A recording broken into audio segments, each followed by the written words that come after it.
저희 교회에서 한 9년간 사역했던 우리 부목사님, 제 제자인데 잘 훈련받고 미국 교회 파송을 받아서 뉴저지의 커버넌트 처치에 담임 목사님으로 가셨습니다. 미국 교회인데 성인이 한 500여 명 나오는 미국 교회 한 8년간 담임 목회를 하셨습니다. 불행하게도 심장마비로 젊은 목사님인데 세상을 일찍 떠났습니다. 하나님 부름을 받았는데 제가 가끔 사역에 대해서 좀 전화를 하면 목사님 정말 저는 깜짝 놀랐어요. 한국 교회만 있다가 미국 교회 왔는데 미국 교회 교인들이 얼마나 성숙한지 어릴 적부터 하이드베리 캐리케즘을 수십 번 이렇게 해마다 공부하고, 그래서 성경의 신학적인 흐름이나 해석을 잘해서 분별력도 있고,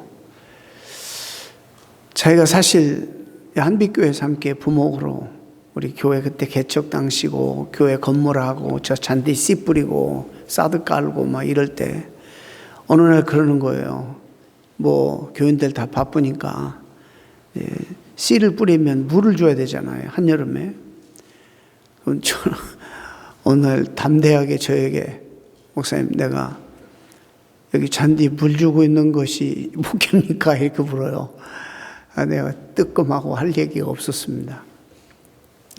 이런 교회에 있다가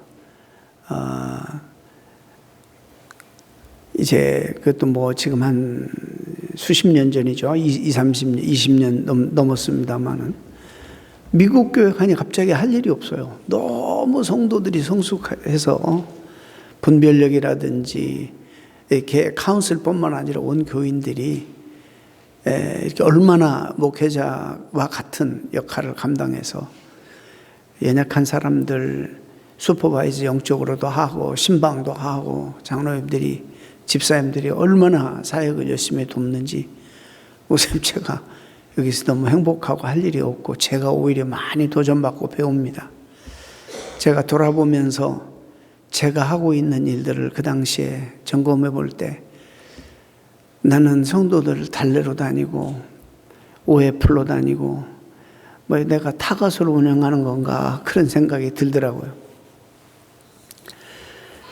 왜 이런 얘기를 하느냐면 사실 이런 교리가 우리 CRC 미국 교회는 전혀 어렵지 않아요.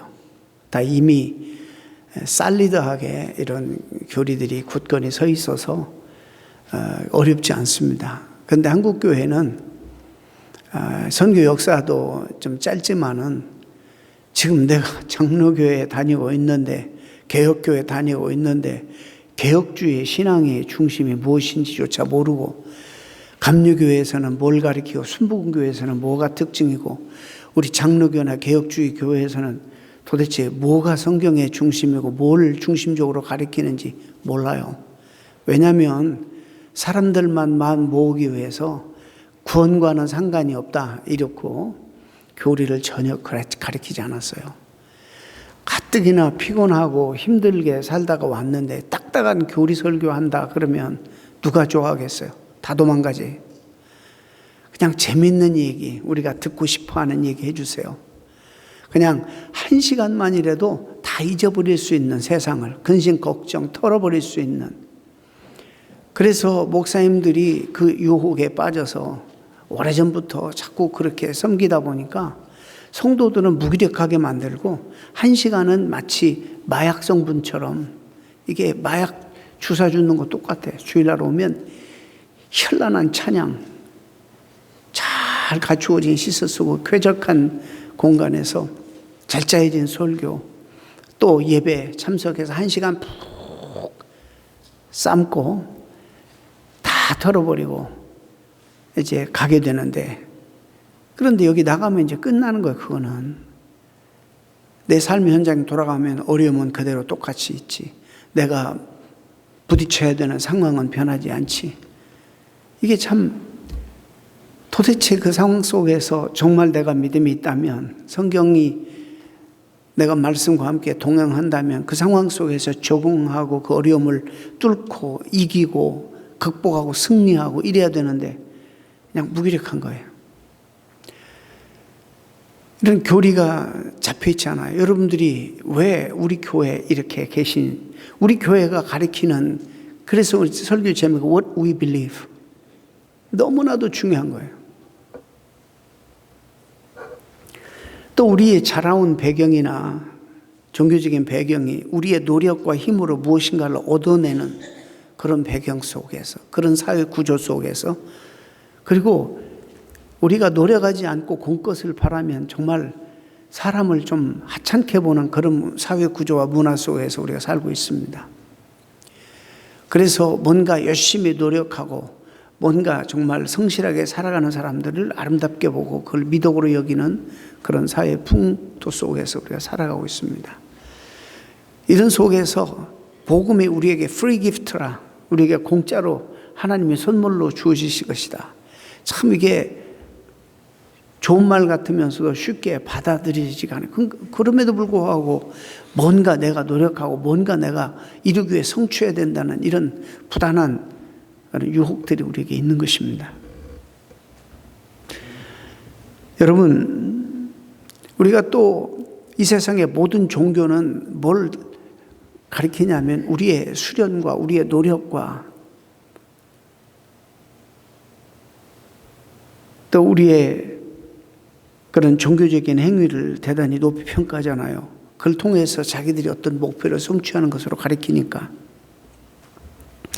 그래서 어떤 면에서 이 양대 산맥 칼빈주의와 알미니안주의 가운데 알미니안주의가 처음에 신앙을 접하는 사람들이 훨씬 어필되고 쉽습니다. 합리적으로 느껴지고. 그러나 말씀드리죠. 결국에 주님 안에서 깊이 신앙생활을 하다 보면 사도 바울이 말한 것처럼 나는 없어지고 내 안에 그리스도만 사시게 되는 거예요. 하나님만 높이고 나는 아무것도 아니고 부족하고 무능하고 라는 사실을 알게 되는 거예요. 계몽주의 이후에 인간의 지성을 불을 밝혔더니 이제 인문학이 많이 발달했잖아요. 인문학의 목표는 사람됨의 회복입니다. 그런데 거기에 대단히 중요한 전제가 있는 거예요. 그 전까지만 해도 모든 학문과 모든 사상의 기본과 근간 출발이 하나님을 믿는 믿음이었어요. 의심할 여지가 없이. 그런데 인문주의, 사람의 이성을 밝혀보니까 이성이 만물의 척도가 되어서, 그래서 하나님 없는 이 인문주의가 위험한 겁니다. 그러니까 그런 영향 속에서 물론 과학 문명이 많이 발달하고 내추럴 사이언스도 많이 발달하고 이렇게 돼서 우리가 그런 혜택을 많이 누리고 있지만은, 그러나 이 신앙생활은 옛날에 객관적인 진리, 내가 믿든지 안 믿든지 간 하나님의 진리, 이게 공적 진리였는데 지금은 내가 중요하니까 나에게 와 닿아야 되고 나에게 이해가 돼야지 이것이 진리지, 나에게 와닿지 않는 것은 거부하고 진리가 아니라고 말해버리는 이런 사회 속에서 우리가 살아갑니다. 그렇기 때문에 이 전적 타락이라는 것도 참 받아들이기가 쉽지 않죠. 만약 알미니안주의자들의 주장처럼 인간의 행위가 하나님 선택의 근거가 된다면, 우리의 구원의 근거가 된다면 이 구원에 있어서 주도권 인간에게 넘어가는 겁니다. 그렇게 되면 하나님은 유명무실한 존재가 되고 만다는 결과를 결국에 초래하게 됩니다. 비록 그들의 주장이 우리가 이해하기에 훨씬 쉽고 합리적이고 이성적인 논리성을 가지고 있다 할지라도 성경은 분명히 말하기를 인간의 자력으로, 우리의 힘으로 하나님 앞에 의롭게 될 수 없다는 사실을 일관되게 컨시스턴하게 주장하고 있습니다. 그런 부분에서 오늘 주제 제한 속죄, 이 교리 역시 오해를 불러일으키기에 충분한 교리입니다. 그래서 어떤 사람들은 이 칼빈의 5대 은혜의 교리를 지옥교리라 이렇게 부릅니다. 그런 반면에 또 많은 사람들은 이것이야말로 진정한 복음이고 하나님이 하나님 되는 그런 하나님으로 높여드리는 너무 중요한 교리다 이렇게 또 믿고 따릅니다. 바로 이 제한 속죄, 오늘 설교에 반대되는 개념은 뭐냐면 보편 속죄 혹은 만인 속죄설입니다. 이 부분도 수백 년간의 디베이트 해왔습니다. 근데 아직도 그 싸움은 끝나지 않고 계속적으로 진행되고 각기 다른 교단에서 각기 다른 이 부분에서 다른 이해와 가르침들을 가리키고 있습니다. 물론 저는 제가 볼 때 오늘 이 교리는 어렵지만은 어떤 면에서 같은 얘기를 하고 있을 수도 있다. 왜냐하면 한 교리는 하나님 편에서 하나님 입장에서 해석하고 한 교리는 사람의 입장에서 해석하는 그런 큰 차이가 있겠다 이런 생각을 해봅니다. 자, 시작합니다. 어려운 말씀이지만 성령께서 스승이 되셔서 여러분들의 이해를 도우실 것으로 기도하고 믿고 말씀을 전합니다. 이 교리는 예수가 십자가에 돌아가신 대속의 대상 범위가 이 세상에 빠짐없는 만인을 위한 그런 죽음인가 혹은 제한적인 사람들을 위한 죽음인가 이 문제입니다. 즉 예정적인 선택을 받은 사람들을 위한 죽음인가 아니면 세계 만민 모든 사람들을 위한 죽음인가. 구원받는 결과를 놓고 본다면 만인 속죄설이나 제한 속죄설이 다르게 보이지 않습니다. 곧 예수 그리스도를 통해서 예수 믿는 사람이 하나님의 예정 안에 있는 사람이기 때문입니다. 오해하면 안 되는 것은 제한 구속이라 제한 속죄라는 이 말은 그리스도의 고난받으심이 그의 십자가의 죽음이 가지고 있는 능력을 제한시킨다는 그런 말이 결코 아닙니다.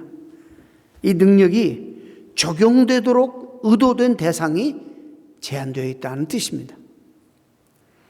우리가 결국에 그러잖아요. 만인 속죄설을 주장해도 그리스도 복음을 다 믿는 건 아니잖아요. 사실 안 믿는 사람이 더 많잖아요. 아무리 전해도 받아들이지 않고 안 믿는 사람이 많아요. 그럼 이쪽에서는 그렇게 말해도 또 칼빈주의 입장에서는 오로지 하나님께 예정되고 선택된 자만이 믿게 된다.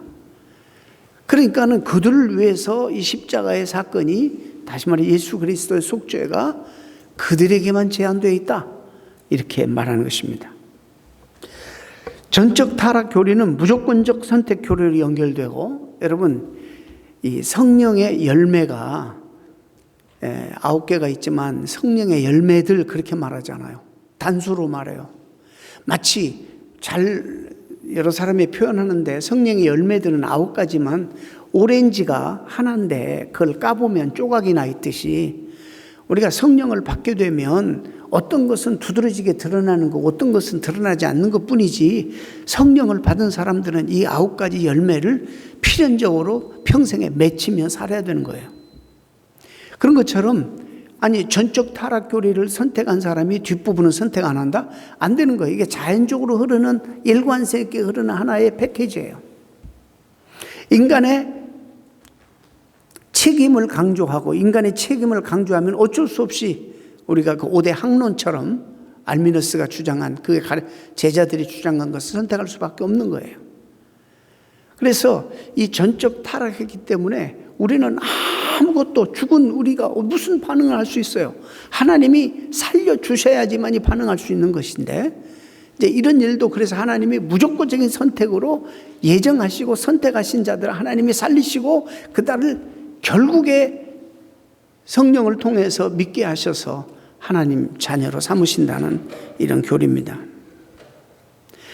오늘 이 제한 속죄도 연결되는 거예요. 만민을 위한 속죄냐 아니면 선택받은 자들을 위한 속죄냐 하는 것입니다. 물론 예수 그리스도의 속죄는 무한한 가치를 가지고 있습니다. 그러나 그 효력이 적용됨을 받는 사람은 제한되어 있다는 것입니다. 즉 하나님 앞에 선택받은 자들에게 제한되어 있다는 거예요. 따라서 이 제한 속죄 교리는 무조건적 선택 예정론의 결과로 따라오는 규결되는 그런 교리일 수밖에 없습니다. 자, 오늘 본문이 마태복음 1장 21절을 읽었습니다마는 아들을 낳으리니 이름을 예수라 하라. 이는 그가 자기 백성을 그들의 죄에서 구원할 자이심이라. 주의 천사를 통해서 수태고지 하잖아요. 요셉에게. 그 이름을 예수라 하라. 이는 구세주라는 뜻이에요. 자기 백성을 죄에서 구원할 자. 여기서 자기 백성을 어떻게 해석하느냐에 따라 달라지는 거예요. 자기 백성을 어떻게 해석할 건가? 이스라엘 백성을 말하는 거예요? 그럼 이스라엘 백성들만 구원받는 거잖아요. 아니지 않습니까? 자기 백성의 뜻은 누굴까? 우리 개혁주의 입장에서는 하나님의 선택받은 백성들, 이렇게 해석하고 받아들입니다. 여러분, 하나님이 십자가 구속을 통해 전 인류를 빠짐없이 한 사람 남김없이 구원하려 하셨다면 얼마든지 또 그렇게 하실 수 있으십니다. 하나님은 전능하신 분이기 때문에. 그러나 하나님은 오직 조건 없이 택한 자기 백성을 구원하시기 위해 그걸 계획을 세우시고 예수 구속 사역을 통해서 자기 백성을 택한 자들을 하나도 남김없이 다 구속하시는 그런 일들을 감당하신다, 이렇게 믿습니다. 또 요한복음 6장 35절 이하에 보면 예수께서 이르시되 나는 생명의 떡이니 내게 오는 자는 결코 줄이지 아니할 터이요 나를 믿는 자는 영원히 목마르지 아니하니라. 그러나 내가 너희 이르기를 나를 보고도 믿지 아니하는도다. 오병이어의 사건 이후에 주신 말씀이에요. 오병이어의 사건을 통해서 이스라엘 백성들이 거기에 있는 청중들이 단박 금방 광야 시대에 모세를 떠올리고 만나 사건을 떠올렸습니다. 그래서 예수님께서 너희 조상들은 그 만나를 먹었어도 죽었지만 내가 주는 떡을 먹으면 나는 생명의 떡이니 하나님이 보내신 너희를 살리는 떡이니 영원히 죽지 아니하고 가라지 아니하리라. 이런 말씀하시는 거예요. 그 기적을 보고 그 말씀을 들었는데도 믿지 않는 거예요. 거의 믿지 않는 거예요. 그러니까 주님이 나를 보고도 너희가 믿지 아니한다. 누가 구원을 받느냐? 누가 믿느냐? 하나님 아버지께서 주님께 이끄신 자들. 그래서 주님께 하나님이 나에게 이끄시는 자들이 결국에 하나님을 믿게 된다, 이렇게 말씀하신 겁니다.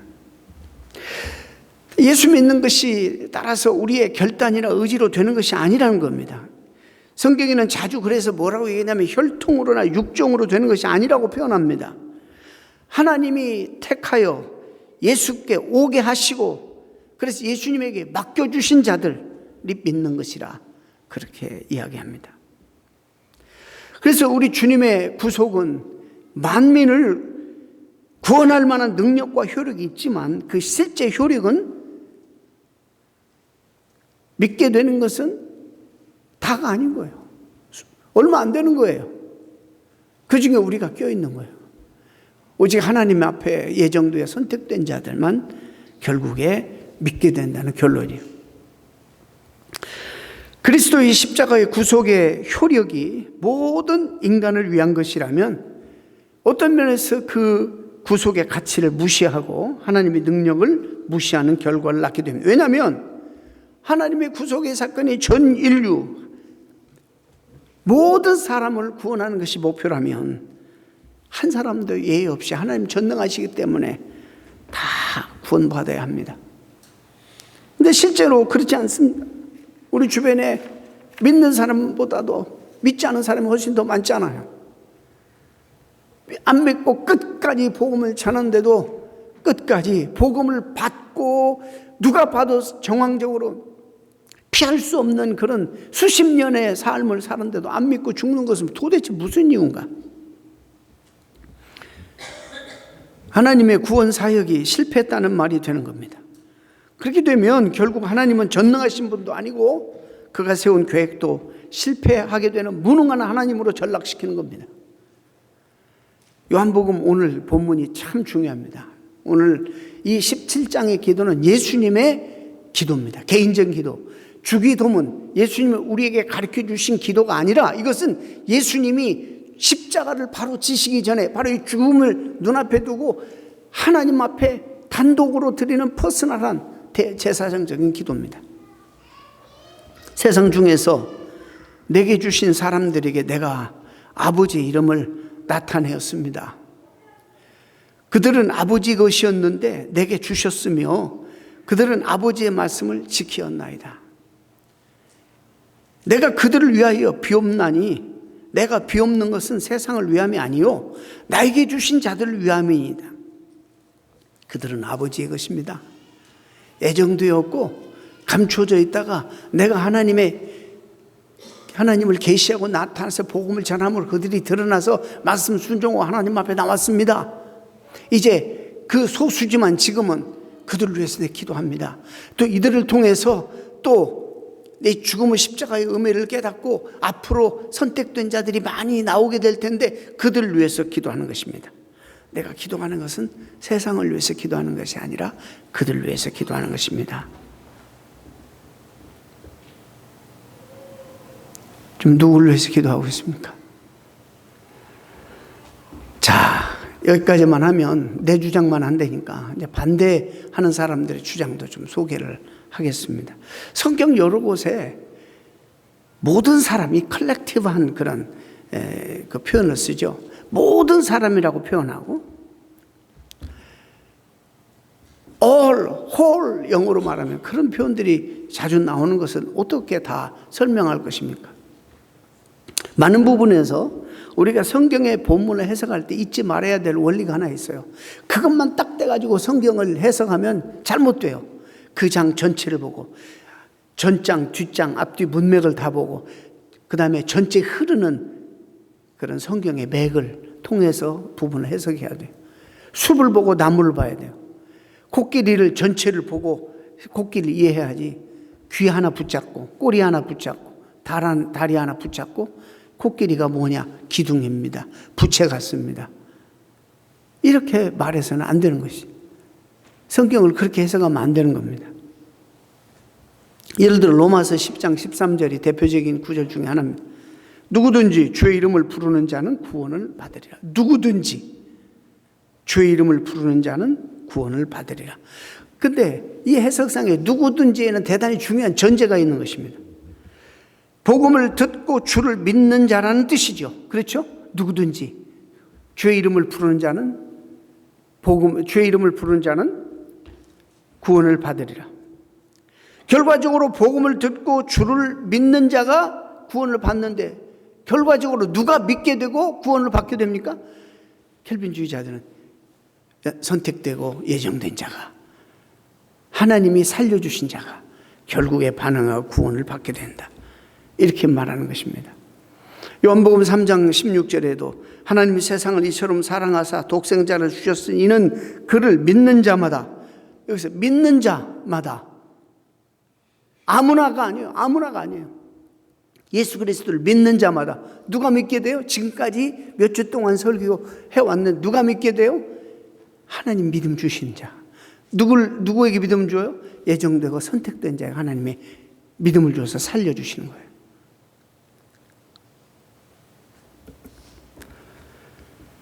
아무나가 아니라 주님을 믿게 되는 자. 하나님은 우리를 구원함에 있어서 당신의 계획과 섭리를 끝까지 이루고야 마십니다. 그래서 택한 백성은 반드시 구원해내고 맙니다. 요한복음 10장 14절에도 이런 말씀이 있어요. 나는 선한 목자라. 나는 내 양을 알고 양도 나를 아는 것이 아버지께서 나를 아시고 내가 아버지를 아는 것 같으니 나는 양을 위하여 목숨을 버리노라. 내가 양을 안다. 나는 내 양을 안다. 그리고 그를 위하여 나는 목숨을 버린다. 자, 내 양을 위해서 목숨을 버려요. 근데 너희 중에 다 내 양이 아니다. 이렇게 말씀한 거예요.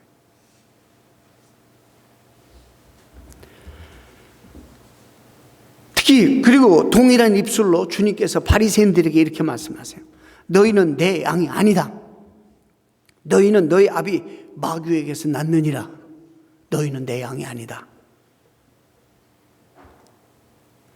그럼 그리스도의 속죄의 효염이 주님이 누구를 위해서 죽어요? 내 양들을 위해서.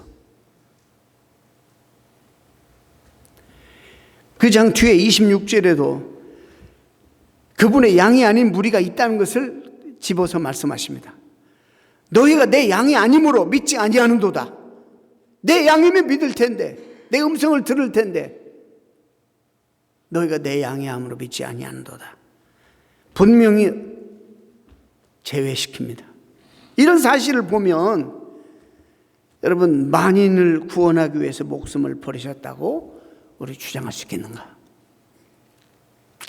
그 말이 듣기 좋고 훨씬 하나님이 공평한 분으로 보이고 더 사랑의 하나님이라면서요. 오늘 우리가 하이드베리 캐리키즘 읽었습니다. 하나님에서 대표적인 속성은 사랑도 있지만 공의. 하나님은 사랑하셔서 우리를 포기할 수 없는 하나님. 그러나 그 하나님은 또 공의로우셔서 죄를 용납하실 수 없는,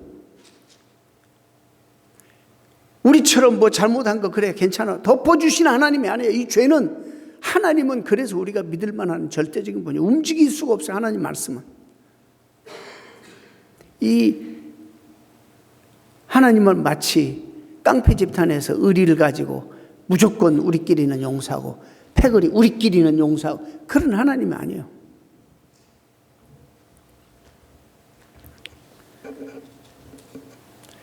사랑하시지만 동시에 죄는 용납하실 수 없는 이 하나님 안에서의 딜레마. 우리를 사랑하셔야 되는데 사랑하시지만 또 우리 안에 있는 죄를 용납하실 수 없는 그 괴로움, 이 딜레마를 풀기 위해서 이 죄 문제를 자기가 죽으심으로 대신 이걸 푸는 거예요. 그만큼 큰 희생이 따른 거예요.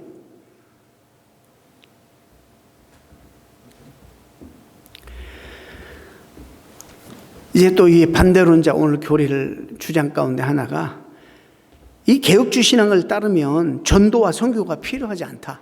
왜? 하나님이 예정하시고 작정하신 사람들은 어떻게든지 믿게 하실 텐데 뭐로 우리가 전도해야 되느냐? 누가 알아요? 누가 예정되고 누가 작정되고 어떻게 알아요? 우리는 단지 하나님 명령을 수행해야 돼요. 끝까지 누구에게든지 세상 모든 사람들에게 복음을 전해야 되는 거예요. 그것이 하나님 우리에게 주신 지엄한 명령이에요. 여러분 아세요? 교회사를 잠깐만 근세사만 돌아봐도 이런 고정관념이 잘못되었다는 것을 금방 알게 돼요. 여러분 근대 탁월한 설교자 조지 위필드라든지 현대 선교의 아버지 윌리엄 캐리는 철저한 칼빈주의자들이었어요. 하나님의 주권 사상을 철저하게 믿는 사람이에요. 그러나 누구보다도 다 반대해도 선교 현장으로 뛰어나가고 복음에 대한 열정이 누구보다도 뜨거워서 하나님 선택된 자들을 내가 마치 자석이 되어서 쇠붙이를 붙이듯이 내가 복음을 전함으로 이 복음을 통해서 쇠붙이들이 달라붙도록 하나님 백성들이 하나님 앞에 복음 앞에 나올 수 있도록 최선을 다해서 내 일생을 바쳐 선교해야 되겠다. 그래서 선교 현장으로 뛰어간 사람. 반대하는 자들은 제한 속죄 교리는 복음 전파를 가로막는 최대 장애물이다 이렇게 말합니다. 그러나 이 교리는 오히려 선교를 권장합니다. 제대로만 이해하면 이 교리에 대한 믿음이야말로 땅끝까지 복음을 선포하도록 우리를 격려하고 이끌 뿐 아니라 강하게 compel 밀어붙이는 말씀입니다. 보세요. 하나님의 구원 계획은 절대 주권을 가진 하나님이 자기 백성을 구원하실 때에 정하실 때에 그 구원이 성취되게 하는 수단도 하나님이 정하셨다고 봅니다. 이 수단에는 그분의 섭리에 따른 여러 정황들이 다 포함되는데 예를 들면 내가 어디서 태어나고 무슨 인종으로 태어나고 어느 가정에서 자라고 어디에서 내가 살게 되고 누구를 만나면 어떤 인생과 상황이 전개될 것까지도 사실 다 포함되어 있다고 저는 믿습니다. 사도행전 17장에도 우리의 수명과 거주의 경계를 하나님이 리밋하셨다, 하나셨다 이렇게 말씀하십니다. 그래서 이 모든 수단들을 통해서 나로 하여금 복음을 듣고 반응하도록 역사하시는 겁니다. 여러분이 내가 결정하고 내가 믿은 것 같지만 그렇게 안 돼요. 이게 그런 비즈니스가 아니에요. 하나님 믿음 안 주시면 안 믿어지는 거예요. 어떻게 2000년 전에 그 사건, 그것도 저기 나와 상관없는 팔레스타인에서 일어난 예수의 사건이 나의 사건이 되게 하냔 말이죠. 이게 안 돼요. 사람의 우리의 이성으로 안 되는 거예요. 나 믿겠습니다 해서 되는 게 아니에요. 하나님의 내 안에서 성령으로 말미암아 믿음을 주시고 그 사건이 나중에는 정말 나를 위한 사건으로 그렇게 딱 적용되게 하시고, 아니 그 나와 전혀 상관없는 그것도 시공간을 초월해서 2000년 전에 그 사건이 어떻게 내 사건이 되어서 내 죄를 인하여서 나 때문에 돌아가셨다고 믿게 되고 울고 불고 용서를 빌고 어떻게 그렇게 될 수 있냐 말이에요. 이게 말도 안 되는 말이에요. 사람의 힘으로는. 제가 어릴 때 한국에서 그 서양 선교사가 이제 우리가 한국 선교가 얼마 안 되잖아요. 그분들이 언어를 탁월하게 잘해서 전도했겠어요? 그분들이 일단 왔어요. 뭘 믿고 왔을까요? 하나님의 은혜를 믿고 온 거예요. 내가 어떤 방법으로도 복음을 한마디라도 전하면 하나님이 역사하실 것을 믿고 온 거예요. 무슨 그들이 달변가였어요?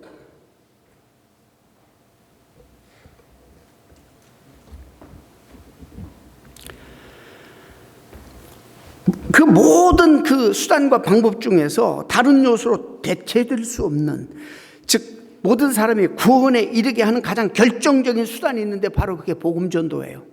우리가 전하지 않으면 안 되는 거예요. 쇠붙이가 있는데 자석을 갖다 대지 않으면 붙질 않는 거예요. 이 전도 행위만큼 이렇게 소중하고 중요한 게 없는 거예요. 하나님의 백성들만 해야 되는 것이고 그걸 위해서 하나님 우리를 먼저 부르신 거예요. 그래서 이 회개의 메시지를 The Gospel of Reconciliation, 화해의 복음을 땅끝까지 이르러 전하라, 이렇게 말씀하신 거예요. 그래서요, 구원받기로 작정된 자는 끝까지 완고해질 수 없어요. 다음 시간에 계속 이야기 제가 할 거니까 뭐 오늘은 좀 생략하고, 여러분 말씀드린 것처럼 우리가 한 가지 인정해야 될 것이 있어요. 전도는 우리 자신의 실력과 말주변에 따라 열매 맺게 되는 것이 아니에요. 우리는 우리가 한 것처럼 생각해. 이게 알메니안적인 생각이에요. 우리가 한 게 아니에요. 저도 초창기에 신학적인 지식이 있겠다, 신학교에서 막 공부 열심히 하고 막 나와서 전도하기 쉽고 막 가슴이 터질 것 같아요. 복음 전하고 싶어가지고 진짜 터질 것 같았어요. 아무나 찾고 막 얘기하고 싶고 그랬어요. 아주 뭐 윌리엄 버먼의 그 연구로 있는 과학자예요, 과학자. 하여튼 뭐 별거 다 얘기해서 밤새 그냥 저도 이야기하고 싶어서 얘기했는데 아침 오면서 은근히 제가 아주 자족하고, 야, 내가 한 방 먹였다. 과학이 별거 있나? 대답 없지. 믿었을까요? 안 믿었을까요? 안 믿었어. 말이 없어도 서로 말하다가 대안이 없어요. 나는 삶에 대안이 있고 문제 키가 있고요. 그런데도 안 믿어요. 그렇게 해서 되는 게 아니라는 걸 알았어요.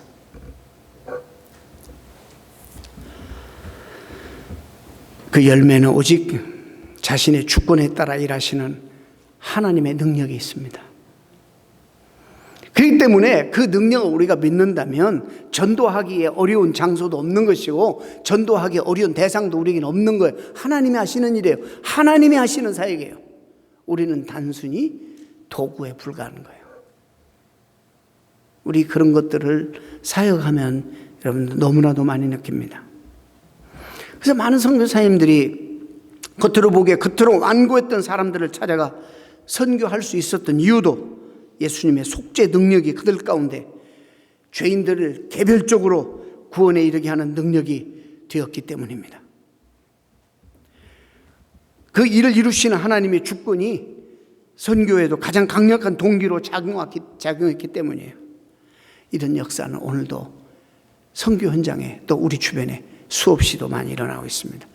우리는 전하기만 하는 거예요. 책임은 하나님께 있는 거예요. 그럼에도 불구하고 오늘 이 교리가 어려운 문제가 하나 있는데, 상반되어 보이는 표현들이 말씀에 자주 등장하기 때문입니다. 어느 곳에서 예수님께서 모든 사람을 위해 피를 흘리셨다고 말하고, 또 목사님도 그러잖아요. 설교 시간에 인류를 위해서, 세상을 위해서 주님이 피 흘려 십자가에 돌아가셨다고 말씀하시잖아요. 항상 개혁주의 목회자의 설교 가운데 그런 표현에는 거기에는 하나의 전제가 있어요. 거기 하나에 깔려있는 뭘까요? 하나님의 택정하여 예정하신 사람.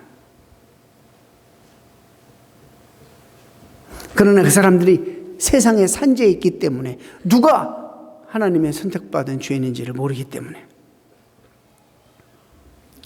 어느 곳에서는 모든 사람을 위해 피 흘리셨다고 말하고, 다른 곳에서는 오직 양들만을 위해서 피를 흘렸다고 말하고, 어느 곳에서는 모든 사람을 위해서 이 땅에 오셨다고 말하고, 또 다른 곳에서는 잃어버린 자들을 찾기 위해서 오셨다고 말하고, 켈빈주의와 알메니안주의 이 두 팽팽하게 강조하는 구절들이 있습니다. 그래서 제한 속죄설이나 만인 속죄설이 구원이라는 특별히 결과적 개념으로 볼 때 동일할 수 있다는 생각을 난 또 합니다. 그래서 결국에 만인 속죄설 얘기해도 다 만인이 구원받는 거 아니잖아요. 예수님을 믿는 사람만 구원받는 것이기 때문에,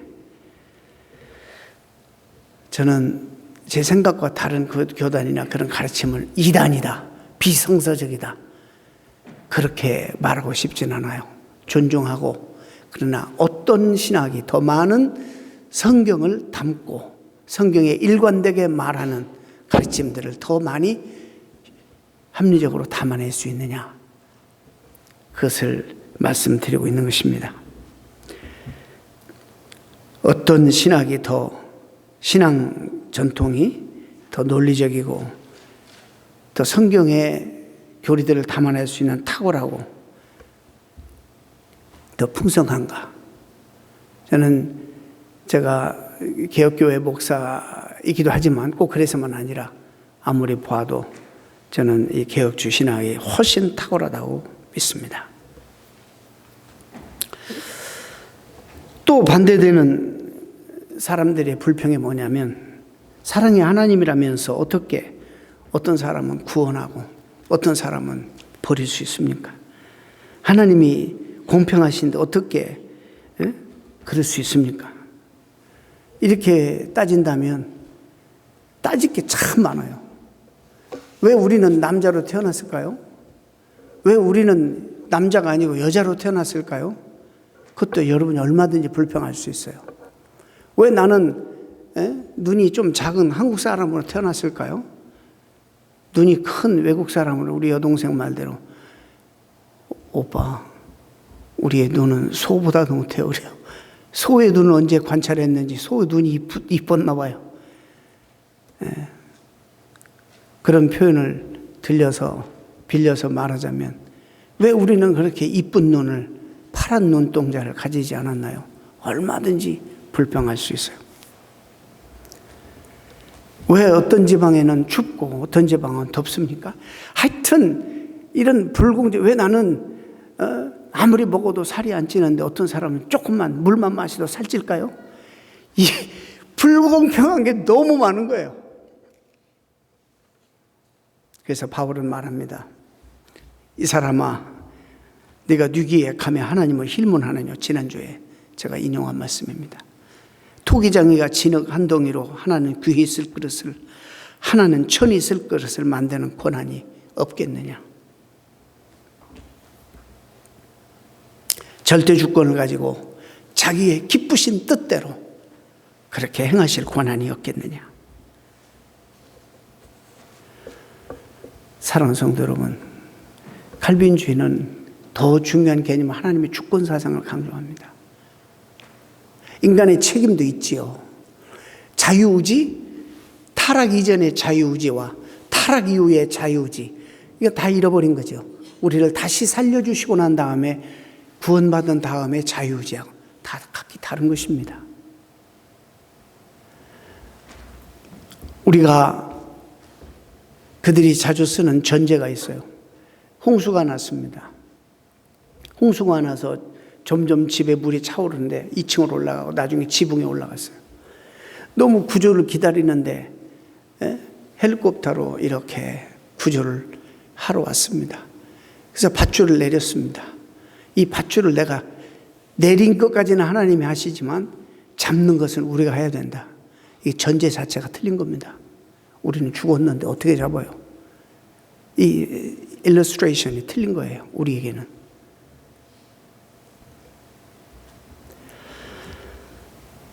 그리스도께서 십자가에 받으신 고난은 온 인류를 구원하실 수 있는 충분한 양질의 것이지만 그 공효는 인류 전체가 아닌 하나님께서 그리스도에게 주신 사람들을 위한 것, 이런 목적을 분명히 가지고 있다는 것을 성경은 이야기하고 있습니다. 바로 그런 의미에서 누구라도 예수를 믿으면 구원받을 수 있습니다. 그러나 오직 하나님께서 그리스도께 인도한 사람만이 그리스도를 믿게 됩니다. 나를 보내신 아버지께서 이끌지 아니하시면 아무도 내게 올 수 없으니 오는 그를 내가 마지막 날에 살리리라. 그리스도께서 불특정 다수를 위해 죄값을 치르셨으며 하나님께서는 구원의 발판만 마련하셨을 뿐 그것을 취하는 것은 사람에게 달려있다라고 말하는 알미니안주의 가르침보다 믿음은 모든 사람의 선택도 아니다. 요한 켈빈이 한 말을 그들이 인용합니다. 왜냐하면 그리스도 예수는 비록 모든 사람에게 알려지고 드러난 바 되었으나 하나님은 오직 선택자들의 눈을 열어서 그들로 하여금 믿음으로 말미암아 그를 믿고 영접하게 하셨기 때문이다. 그래서 성경이 말하는 all, whole이라는 용어는 보편적 구원을 말하지 않고 오히려 선택된 믿음의 사람들에게 제한되며 객관적인 속죄는 믿음으로 복음을 듣고 받아들인 예정되고 선택된 모든 자들의 구원과 관련해서 그러나 범우주적 규모를 가진다. 이렇게 요한 칼빈은 주장했습니다. 사랑하는 성도 여러분, 이제 은혜의 교리가 얼마나 중요한지 아세요? 은혜의 교리는 하나님을 더 높이는 것이에요. 인간의 우리의 어떤 책임보다도. 여기 앉아 있으면서도 평신도들은 정리가 안 되는 거예요. 순복음도 갔다, 감리교회도 갔다, 침례교회도 갔다, 장로교회. 이러니까는 막 혼란스러운 거예요. 적어도 여러분들 우리 교회 멤버시라면 우리 교회를 계속 사랑하고 이 말씀을 붙잡고 여기 신앙생활 하시길 원하신다면 여기서 가르치는 것을 여러분 하셔야 돼요. 우리가 장로교회나 개혁교회가 믿는 바가 무엇인가? What we believe. 구원과는 상관이 없어요? 상관이 있어요. 물론 하나님이 하시는 거니까 상관이 없을 수 있어. 그러나 그 과정 속에서 얼마나 우리가 기쁨으로 감사함으로 하느냐, 아니면 잃을까 봐서 부단히 애쓰고 충성하고. 여러분, 우리 자식들과의 부모의 관계예요. 그들이 뭘 해줘서가 우리가 사랑하고 기뻐하는 거 아니잖아요. 그 자체로 이제 운명 지어줬어요.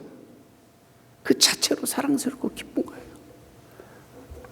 우리도 뭔가를 해드려야지 하나님이 기뻐하시고 영광 받으시는 것보다는 우리 본질 자체가 하나님을 이미 기쁘시게 하고 하나님 앞에 어마어마한 큰 사랑과 은혜를 받고 있는 사람들입니다. 그래서 뭔가를 해도 그 은혜가 넘쳐서 기쁨으로 자원한 마음으로 하자는 거예요. 구원을 놓칠까 봐서 이렇게 하면 하나님이 미워할까 봐서 하는 것이 아니라 이런 동기 자체가 잘못되면 안 되는 거 신앙생활에. 그러니까 부단히 긴장하고 살고 어머니 아버지를 기쁘시게 해주기 위해서 내가 뭐를 할까? 이제 3살밖에 안 된 애가 김치찌개를 해드릴까? 뭐 순두부찌개를 해드릴까? 이게 말이 안 되잖아요. 그냥 그 자체로 우리의 사랑의 대상에, 아멘? 그 자체로 하나님을 기쁘시게 하고 있는 거예요. 근데 한다면 내가 할 수 있는 믿음의 분량만큼 그랬잖아요. 내가 할 수 있는 믿음의 분량만큼. 그러나 긴장하지 말고 기쁨으로 감사함으로 그 은혜 감사해서 보답하는 거예요. Sin, salvation, service. Measurable. 그 다음에 grace, gratitude. 이 순서가 뒤바뀌면 안 돼요. 감사함으로 주님을 섬기신 여러분 되시기를 축원합니다. 그러고 하신 하나님 감사합니다.